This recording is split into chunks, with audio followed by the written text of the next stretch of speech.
Okay, good morning. It's 10 o'clock in the morning. I make it 10 o'clock in the morning. It is Saturday the 10th of October and it is gorgeous weather outside, and yet you've chosen to sit in and watch me talk about physics for a bit. So congratulations to you. Welcome to Physics with Keith.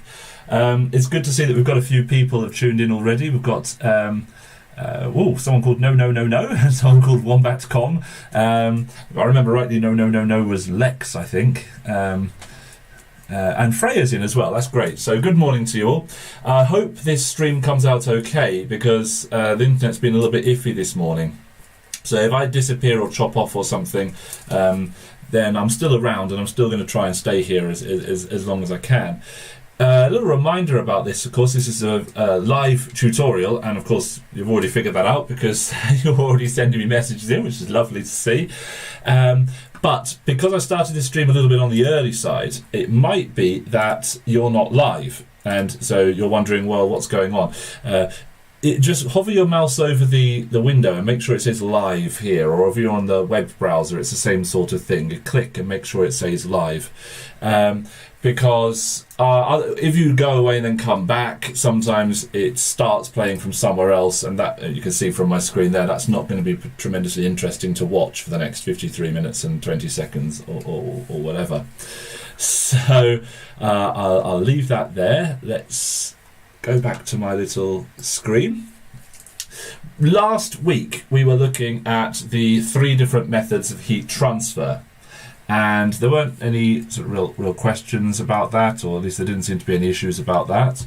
So this week I thought we would move on then to look at insulation and how our understanding of those 3 methods of heat transfer can be used to answer questions about insulation. And that naturally leads on to cooling curves.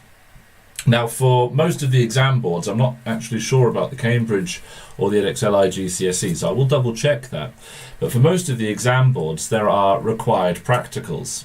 And in this current COVID climate, the Ofqual has said that you don't actually have to do the practicals now, you just have to observe them being done, which is very nice. I don't think the international GCSEs have these practicals, but the questions could still come up about them. One of the required practicals that you now don't have to do but you can watch is investigating insulation. And so what I'm doing today sort of feeds directly into that. But that's my plan, and if you've got something else that you want to look at, or something that you need help with, maybe something you've been working on at school or at home and you think, I need a bit more help with this, that's what I'm here for. So drop a message in the chat thing below and I can help you with that. So, recap the 3 different methods of heat transfer. You can go ahead and type them in to see if you can remember them. So if you type into the little chat box what the 3 different methods of heat transfer are.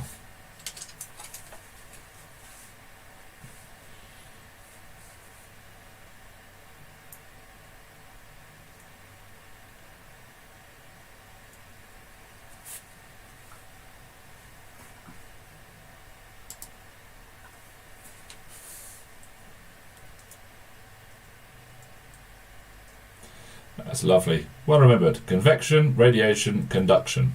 So that was Lex. Well done to Lex. You were first. Conduction, convection, radiation. Remember, of course, conduction occurs in solids, liquids, or gases. Convection, radiation, and conduction. Yep. It's interesting that you've all done them in the same order as well. Both of you. I always think of it conduction, convection, and radiation in that order. But okay, that's interesting. Conduction happens through solids, liquids, or gases and relies on collisions between molecules that are next to each other. The convection happens in fluids, and it's where a warmer fluid physically moves due to gravity, floating above more dense, cooler fluids, and so you have this physical movement of the warmer fluid carrying the heat with it. And lastly, we have our radiation, which was electromagnetic radiation emitted by all bodies of any temperature above absolute zero, the coldest possible temperature. And the hotter the body was, the more radiation was given out. So a classic example where you might have to use conduction and convection and radiation ideas to explain is the insulation in a house. I don't know why we always talk about house insulation, but we do. So here's my rather wonderful schematic of a house. Look at that, first class quality drawing there. I need a door. Here we go, and I need some windows, and now no one can deny that that is definitely a house. Okay, so the question would be, this house needs to be more energy efficient. We want to use less fuel to heat it. So what can we do to make this house more energy efficient? When you get a question like that, you should start thinking in terms of conduction, convection, radiation. So Freya's mentioned insulation there, which is correct, but at GCSE level, we're going to have to be a little bit more specific. So Wombat.com says use lower thermal conductive materials. So again, it's a good answer, but let's take it a step at a time and let's systematically work through those three methods of heat transfer to make sure we get them all. And while systematically going through those three methods of heat transfer, for each one, say where on the house that method of heat transfer becomes most significant, and then what you can do to reduce that method of heat transfer. So let us do that. Let us start with conduction. Where in the house does heat conduction cause us to lose the most heat from inside to outside? Where do you think?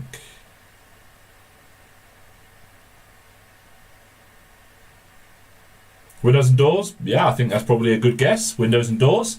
So windows, sheet of glass, pretty dense material there. Doors, sometimes they're made out of wood, sometimes something else, but yeah, with their wood, they're not actually quite so bad. But windows in particular, yeah, let's go for the windows. So there's lots of heat conduction through the windows. So what can we do to reduce the heat conduction through the windows?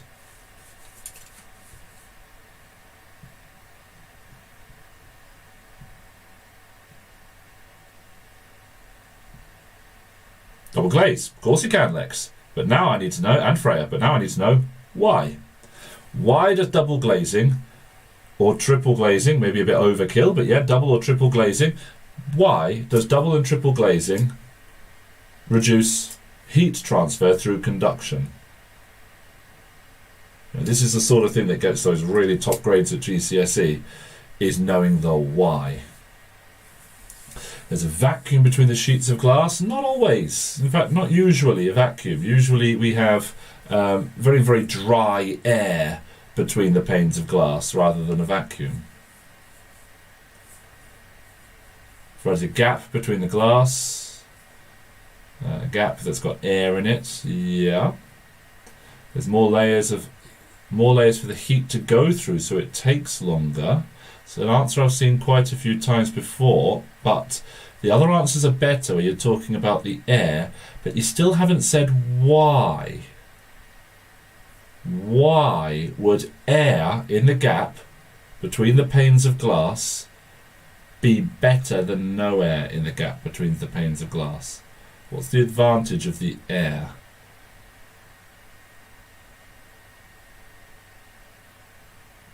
And there it is. Wombat.com has got it. Air has a lower, and the terminology there, thermal conductivity.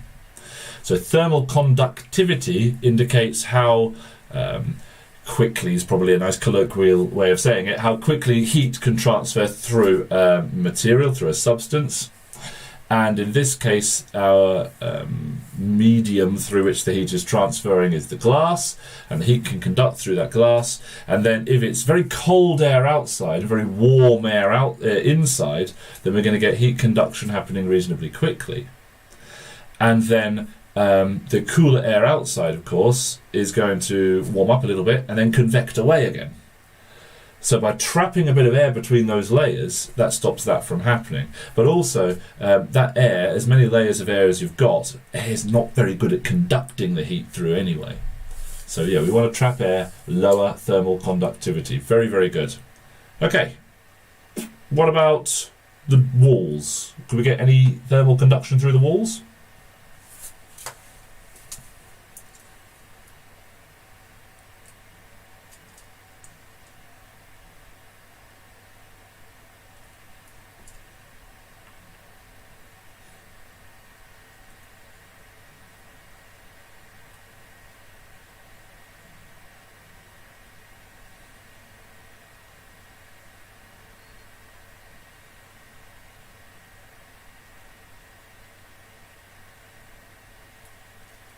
So right now I think maybe some of you are typing yes, but we can do this and so on. Yep, so there we come. Wombat Comma said within the cavities, provide material. Yes, we can. But what about that material? Or it says, or just no material at all, just a gap. That will work.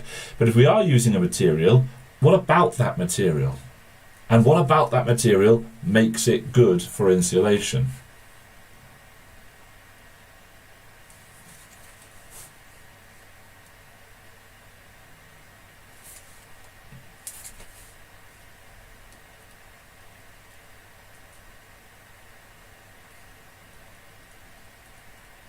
What about that material? Yeah, absolutely. Again, lower thermal conductivity, reducing heat transfer. So something else. If I put the word convection here, let's move on to convection. That cavity wall insulation, how does it reduce convection, heat loss through convection?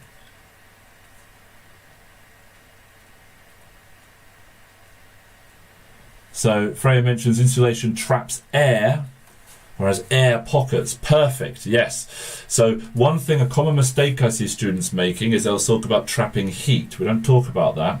The air is trapped, and if the air is trapped, it can't convect, and if it can't convect, it can't carry that heat away.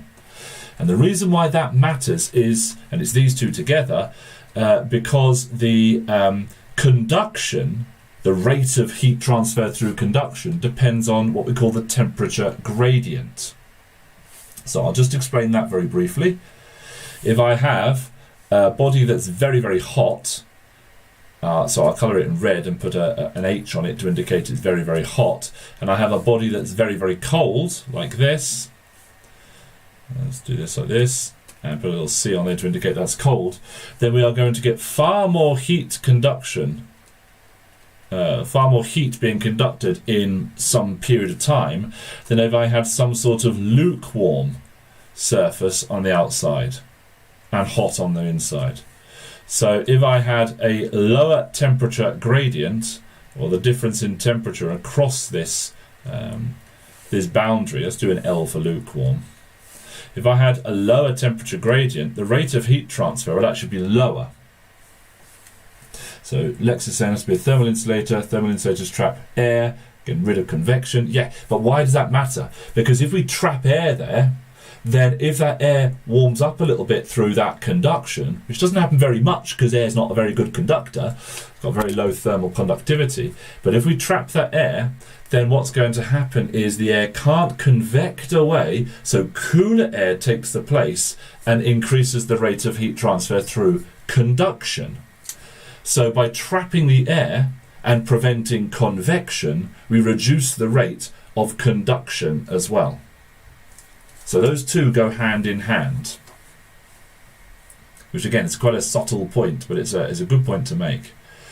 So we've talked about conduction, we've talked about the walls, we've talked about the windows. What about the floor?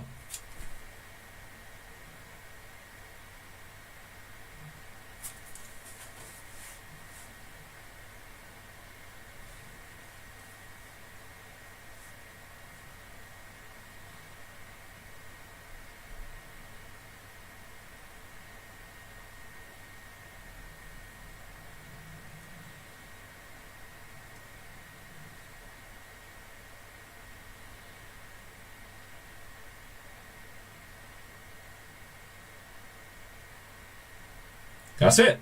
Carpet. Good answer. Oh, I've got the red pen out still. Yep, carpet. Good answer. Carpets. I mean, how do they work? We can talk about that.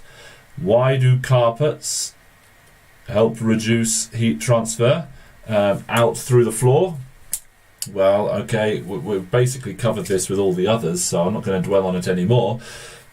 But the air is trapped in the fibres of the carpet or the underlay. Air is a poor conductor of heat. It's got a low thermal conductivity. And by trapping the air in place, it means we reduce the temperature gradient, and therefore we are going to have a lower rate of heat transfer. And we're going to keep nice and cosy and warm. Right, okay, we've missed a bit, haven't we? Because we've got windows and we've mentioned doors. We can talk more about doors in a second. But we've got windows, walls and floor. What's the bit I haven't mentioned yet?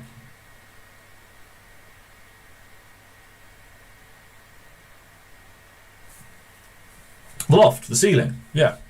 You've got the sides, the bottom, and of course the roof, the top.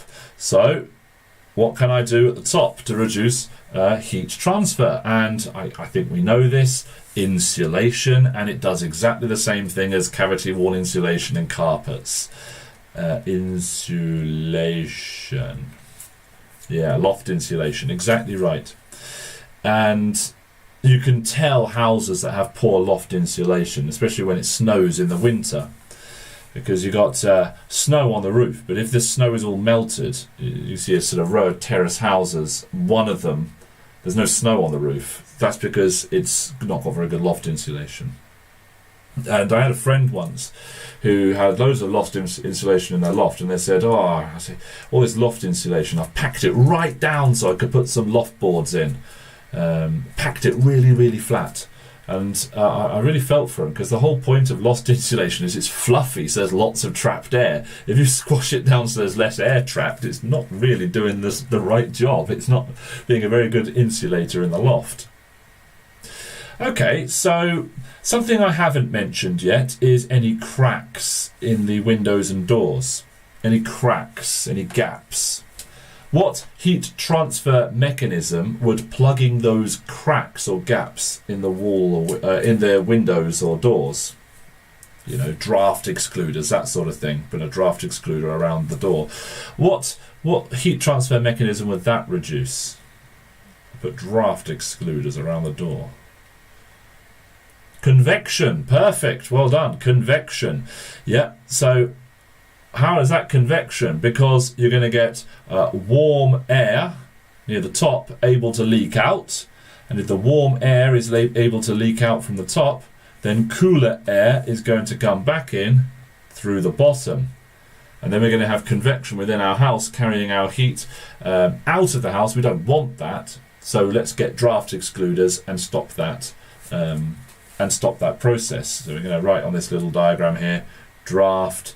Now, this is one of those weird spellings, isn't it? How do you spell draft? Someone remind me.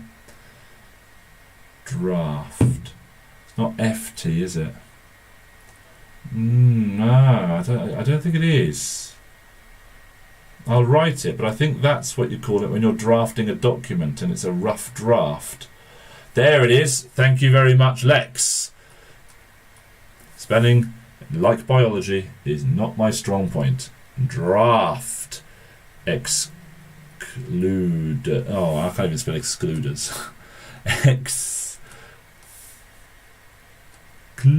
Okay, one more try. Third time lucky. Excluders. Okay. So, draft excluders, cavity wall insulation, double glazing, carpets, insulation, that's great. And all of that is about conduction and convection. We've, of course, missed one method of heat transfer that we can still talk about. So in this house, you won't necessarily see this so much in houses in the United Kingdom. On the Mediterranean, we might see a bit more of this. The other heat transfer mechanism was radiation. Radiation. What can I do to reduce, that's it, radiation. What can I do to reduce heat transfer through radiation with this house? Yeah, radiation from windows and roofs, and what can I do to stop that?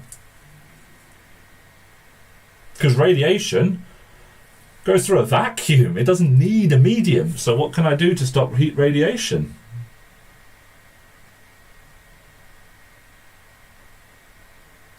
You tend to see this more in very, very hot countries. A shiny house. Actually, yeah, you're not wrong. You tend to see this in very, very hot countries. You'll see they paint the houses white. And they have white roofs. We don't tend to bother with that in this country, but in the United Kingdom, I say this country, I have to be more globally aware. I understand there are people out there, this is the internet, there are people out there from all different countries. But yeah, painted white. You'll find houses are often painted with light colours. Very rarely do you find a house where they've gone out of their way to paint it with matte black paint. Apart from the Addams Family house, perhaps. It's not a common thing. So painting the house white or a very light colour, that's going to help reduce heat transfer through radiation, because light colours radiate less heat than dark colours, and therefore for the same temperature, and therefore we're going to keep that heat in the house more. Okay, so that's a house. I'm happy we've done houses. We're going to move on to the classic second example. There's two examples for this. Classic second example, and what I want you to do is to write the best answer you can write. What I've got is a thermos flask, or other brands are available. And if you don't know what a thermos flask is, it's basically a device that keeps hot things hot and cold things cold. And there's a joke there. I'm going to use the straight line tool. There's a joke there. It says, actually, I can't say the joke. I'm not going to say the joke because it's got offensive language in it, so I'm not going to say it. I'm sorry. Google it, I'm sure you can find a thermos flask joke. Anyway, we've got a thermos flask, here it is. And the point with a thermos flask is it's got a layer, a vacuum layer around it. And the flask itself, if you've never seen it before, let's put a handle on the side here, there we go. It looks like this. You take the lid off, you pour it out, and you can get either nice hot tea or coffee or hot chocolate or peppermint tea or whatever from it. But if you put something cold in there, it'll stay cold for a long time. And and there's a layer of that, as like I mentioned, and the whole thing is shiny as well. So over to you then. What I want you to do is, by considering the three heat transfer methods, conduction, convection, and radiation. And I know you're limited to writing 200 characters at a time, so you might have to do multiple posts for this. What I want you to do is give an answer of all the ways that the thermos flask keeps your drink hot and why. And this, in a GCSE exam, could be for 6 marks. There's a big question where it'll say, here's a picture of a thermos flask. Describe and explain how the thermos flask keeps your drink hot.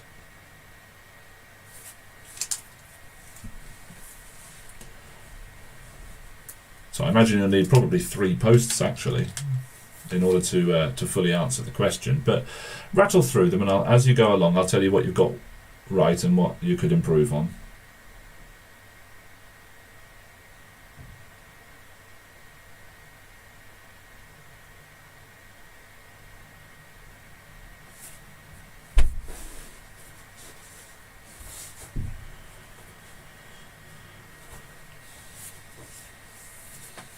So anyone that's tuning in just now and wonders why they're looking at a picture of me next to a very badly drawn picture of a thermos flask, it's because the people out there on the internet are frantically typing away an answer to the question, describe and explain the ways that the thermos flask keeps a hot drink hot.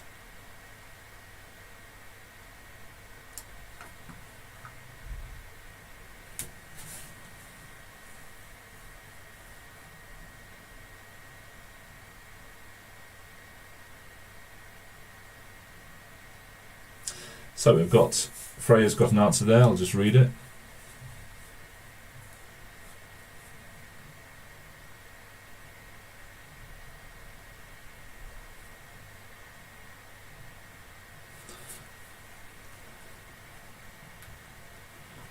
Okay, so Freya, just addressing your answer first, the first part of yours.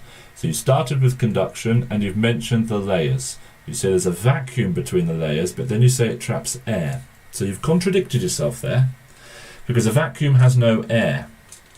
Now in a thermos flask, I believe it uses a vacuum, and conduction needs a medium to occur. You can't have conduction of heat if there's no matter to have those molecules vibrating and colliding with each other. And so the way the vacuum part of the thermos flask works is there is no matter in the layer between the hot liquid and the outside, so no heat can conduct through. Conduction is stopped. So that would be sort of improving on your answer there.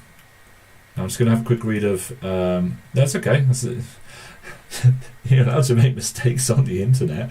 No one knows you. It doesn't matter. Right, let's have a look at the at Lex's answer.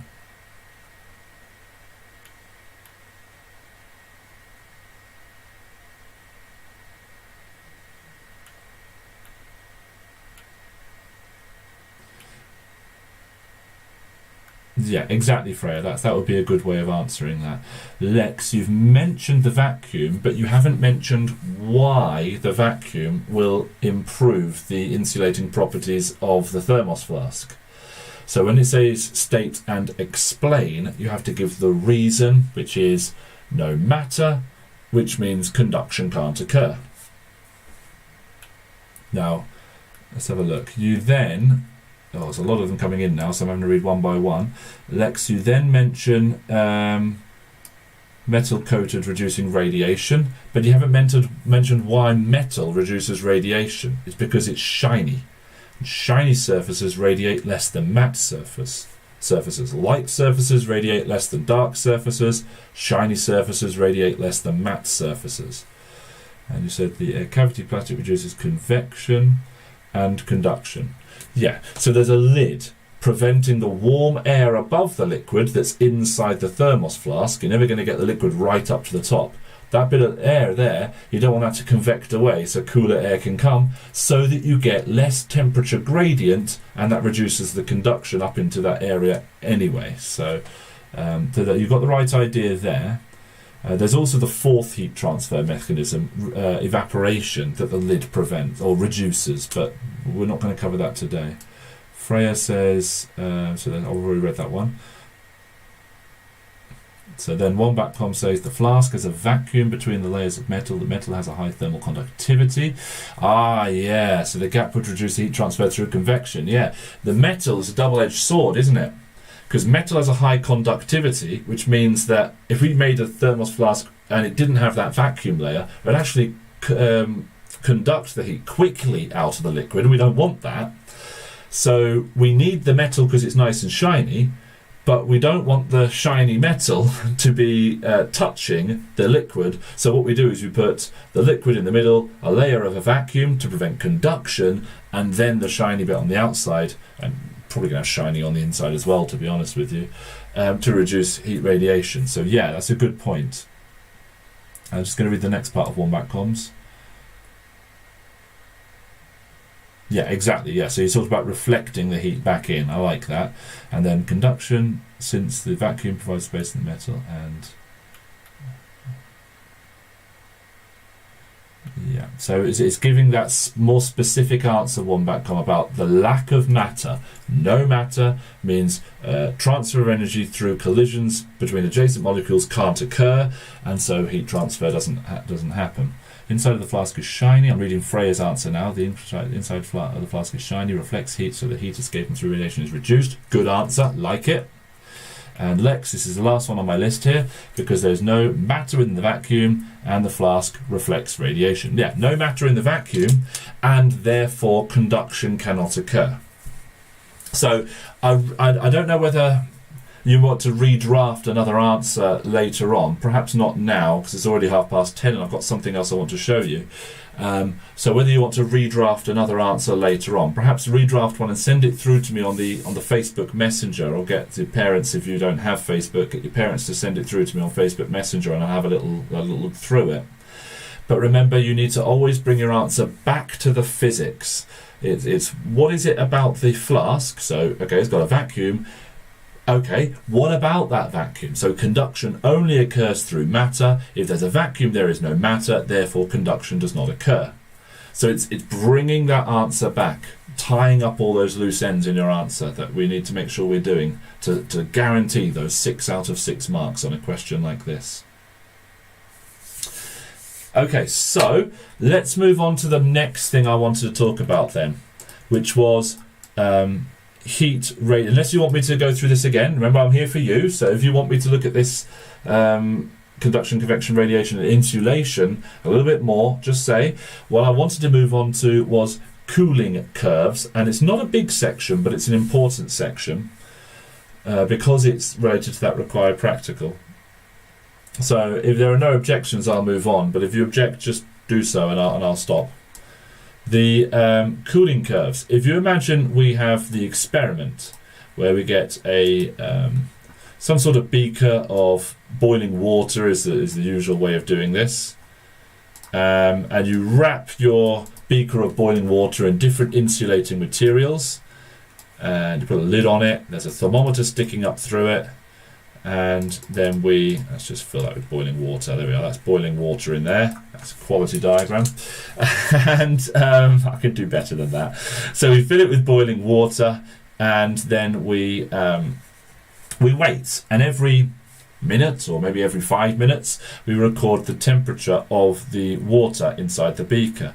And then we can make a comparison between what the best insulator is by looking at the results for our cooling. So we'll have perhaps bubble wrap as a classic example. Bubble wrap covering this beaker of water, and we'll say, okay, so the bubble wrap has a cooling curve, and you'll draw the graph, and then you'll look at corrugated cardboard as another popular one, because that's easy to get hold of, and we'd say, okay, corrugated cardboard has such and such a graph of cooling, and then we'll compare the two and make a judgment about which one is the best insulator. In that sort of question, because you've got data, you should try to be quantitative.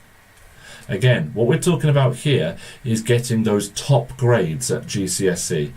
We're not talking about just waffling our way through and managing to get perhaps a grade 5 or a grade 6 if we try hard, which are good grades, don't get me wrong, but I do believe everyone has the capacity to get higher than that. I really do. A little bit of coaching, a little bit of direction, everyone is capable of getting those higher grades. So let's draw a quick sketch of a cooling graph, and then we can start to examine how to quantitatively compare the insulating properties of different insulators. So let's get my axes drawn here. Your graph might have on it something like temperature on the y-axis, and you probably measured it in degrees Celsius. I'll use the degrees Celsius in brackets because that's the notation with which GCSE students tend to be more comfortable. And then maybe you've got time on the x-axis, and we can of course measure that in minutes or seconds, it doesn't matter. I'll use minutes today. I think that just fits on the screen, yeah. And your cooling curve, right. What do you think the graph is going to look like? Describe to me what you think it's going to look like. Let's have this temperature here as, say, room temperature, 20 degrees C. And let's have 20, 30, 40 here, 60 here, 80 here, right at the top. So what do you think the graph is going to look like? Decreasing temperature, but at a decelerated rate. Okay, so one backcom, you've used a technical term, decelerated then. Deceleration is a scalar describing the rate of reduction of speed, and we're not talking about anything physically moving here, so the word decelerated is inappropriate. Okay, we need to be careful of these technical terms. Rate, yes, I'm very happy with rate. Rate means per amount of time. And so we are decreasing temperature, I agree with that, and I know what you're trying to say, which is correct. So why don't you just describe to me what the gradient of the line is doing? So you say falls quickly, then falls slower. And as a physicist and a purist, I'm going to look at words like quickly and slower and think, quick and slow sound like physical movement. And again, I'm going to be fussy about this. Hey, why not be fussy? We can afford to be fussy. Why don't we just describe what the gradient is doing? Lines start from the highest temperature, each going down at different gradients. The sharper the gradient, the faster, again we've used the word faster, which could mean in less time, or it could mean moving a bigger distance in the same time. It's a colloquial word, so we try to avoid it. Why don't we say that the temperature is dropping, and that the gradient of temperature versus time is reducing in magnitude? Yeah, the gradient would be lower as time progresses. We would expect the graph to perhaps look something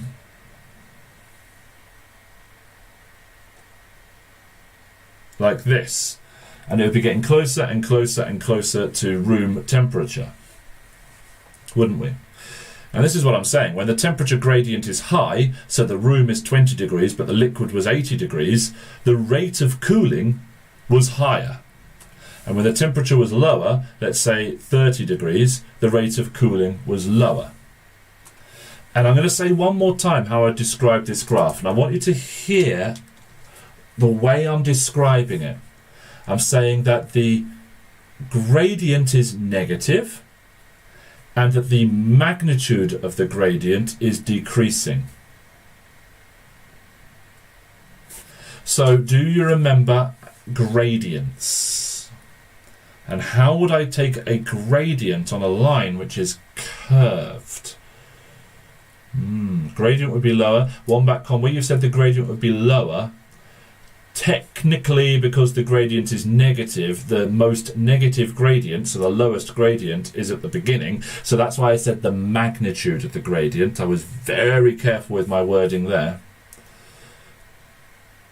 Yes, okay, so one back com is correctly stated that we would do a change in the value on the y-axis divided by a change in the value on the x-axis, and as Lex says as well, we need to take a tangent. So let's imagine I want to know the initial cooling rate. The word rate means divided by time, and as time is on the x-axis, divided by time means we're calculating a gradient. So what we're going to do is draw a tangent, and I'm going to use green for this, draw a tangent here. Now it's easier to do it with a ruler than it is trying to freehand it. Someone describe to me what a tangent is? What is a tangent on a graph?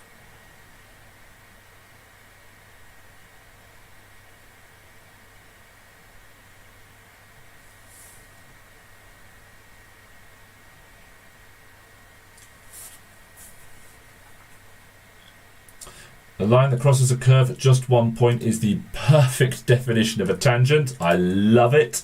Yep, so at this point, that first point up here on the top, the time equals 0.